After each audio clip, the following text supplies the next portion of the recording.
Salut les élèves, j'espère que vous allez bien. Je suis très contente de vous présenter une nouvelle vidéo. Cette fois-ci, c'est une leçon de vocabulaire concerne le champ lexical. Alors, on va partir de cet exemple. Le pêcheur a posé des filets en haute mer pour pêcher des saumons. Alors, les mots qui sont en gras dans cette phrase sont pêcheur, filet, haute mer, pêcher, saumon. Alors, ce sont des mots qui font penser à la mer. Ils appartiennent au champ lexical de la mer. Ça veut dire, c'est dans le domaine marin, donc ces mots-là appartiennent au champ lexical de la mer. On va partir tout de suite à définir qu'est-ce que ça veut dire le champ lexical. Donc, le champ lexical est l'ensemble des mots appartenant à un même thème. Ça veut dire qu'ils ont le même thème. L'exemple suivant, les tulipes sortent de terre et les cerisiers sont en fleurs. Donc les mots soulignés tulipe, terre, cerisier, fleurs appartiennent au champ lexical de la nature. Voilà quelques exemples de champs lexicaux. Alors, un champ lexical peut contenir des mots de la même famille, ça veut dire ce sont des mots qui appartiennent au même champ lexical et en même temps ils peuvent être des mots de la même famille. Ça veut dire quoi les mots de la même famille? Ce sont des mots qui ont le même radical. Alors, le premier exemple, le champ lexical de la joie comprend par exemple les mots suivants. Joie, joyeux, joyeusement, bonheur, ravi, ravissement, content, radieux, s'amuser, rire, rieur, sourire, souriant, gai, gaiement, gaieté, allégresse, réjouissance, entrain, euphorie, etc. On passe maintenant au champ lexical de la peur. Alors, il comprend par exemple les mots suivants. Alors, il y a peur, peureux, apeuré, heureusement, terreur, terrorisé, terrorisé, crainte, craintif, craintivement, frayeur, effrayé, effrayé, effrayant,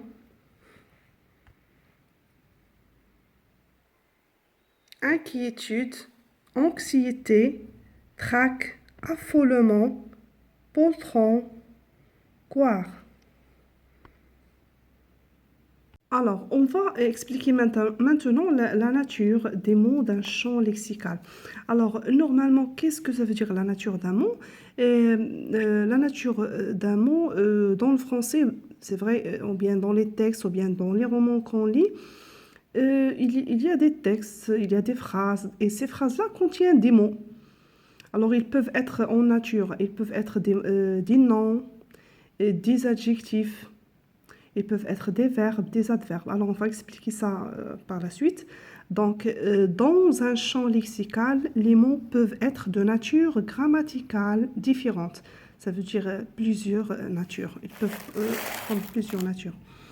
Alors, on va expliquer ça dans ce tableau. Par exemple, le champ lexical de la chasse. Alors, d'abord, on va commencer par ces colonnes-là. Il y a les noms, les adjectifs, les verbes et les adverbes. Alors, pour les noms, dans le champ lexical de la chasse, il y a chasseur. On dit le chasseur, c'est un nom masculin. Gibier, c'est un nom. Piège aussi est un nom. Donc, ce sont des mots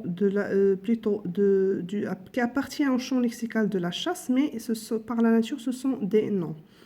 Les adjectifs comme habile, apeuré, mort. Alors, ce sont des mots qui appartiennent au champ lexical de la chasse, mais leur nature est c'est des adjectifs. Ce sont des adjectifs.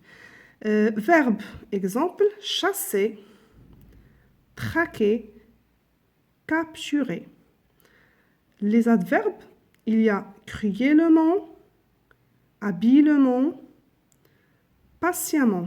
Alors pour les élèves qui ont des difficultés à trouver les adverbes, parce qu'il y a une règle à respecter pour trouver les adverbes, ça se fait plutôt à partir des adjectifs.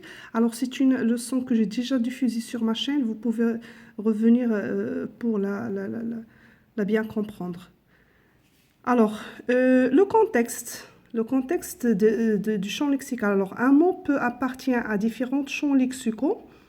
C'est le contexte de la phrase qui permet de déterminer le sens d'un mot polysémique qui possède plusieurs sens.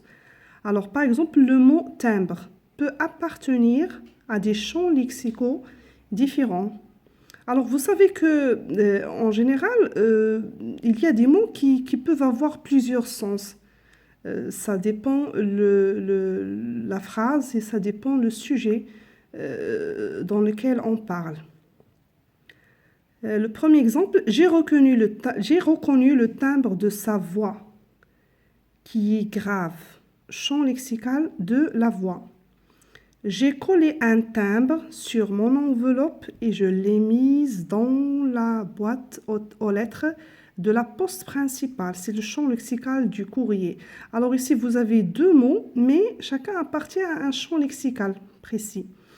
Le premier, alors ces deux mots-là, ils ont la même écriture, la même prononciation, ils ont la même orthographe, mais le sens n'est pas le même. D'accord? On passe tout de suite à des astuces ici, là. Vous avez, pour comprendre ce que signifie « je ne suis pas dans mon assiette aujourd'hui ». Alors, c'est une expression.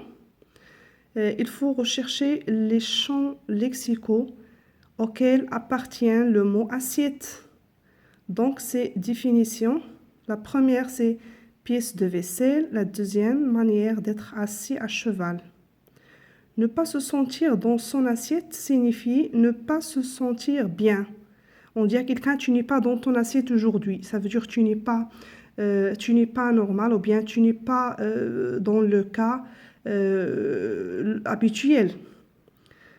Alors, ne pas se sentir dans son assiette, on a dit, signifie ne pas se sentir bien. Champ lexical de la manière d'être à l'attitude.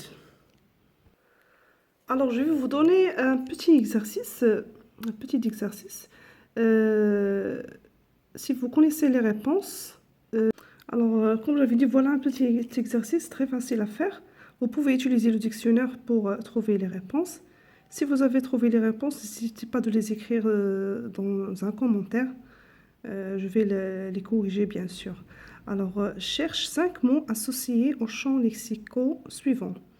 Alors, vous allez chercher le champ lexical de la montagne, le sport, les transports, la mer, la nourriture. C'est un exercice très, très, très facile.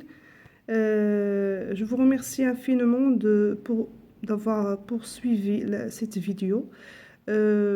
N'hésitez pas d'ajouter un j'aime et de vous abonner dans la chaîne. Et aussi, vous pouvez activer les notifications pour recevoir les nouveautés de la chaîne. Merci.